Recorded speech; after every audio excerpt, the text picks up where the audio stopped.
நம்ம உடலில் இருக்கக்கூடிய பயாலஜிக்கல் கிளாக்கை பற்றி சில இன்ஃபர்மேஷன்ஸ் தெரிஞ்சுக்கலாங்க. இதயம் முதல் கல்லீரல், நோய் எதிர்ப்பு சக்தி வரை நம்ம தூங்குகிற நேரத்தில் தாங்க அமைதியாகவே அதோட வேலையை அழகாக செய்யும்.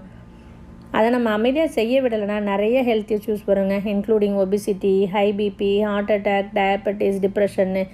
இதுக்கும் தூக்கத்துக்கும் என்ன சம்மந்தம் இருக்குதுன்னு தானங்க நினைக்கிறீங்க? Scientifically sleep is defined by changes in brain activity. தூக்கம்ங்கிறது மூளையோட செயல்பாடு. தூக்கம் விழிப்பு, ஸ்லீப் வேக் சைக்கிள், இந்த powerful internal mechanism called circadian rhythm அப்படின்னு சொல்லுவாங்க. இது தாங்க நம்மளுடைய உடலோட இயற்கையான 24 மணி நேர கடிகாரம்.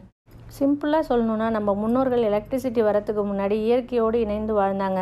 காலையிலேயே கண்முழித்து நாள் முழுதும் உடல் உழைத்து சூரியன் மறைந்த பின் தூக்கம்னு வாழ்ந்தாங்க. அதனால் அவங்க ஆரோக்கியமாக நீண்ட ஆயுளோடு வாழ்ந்தாங்கங்க. சகஜீவிகள், மிருகங்கள், பறவைகள், மரங்கள், செடி கொடிகள் இதைத்தான் இப்போ வரைக்குமே ஃபாலோ பண்ணிட்டு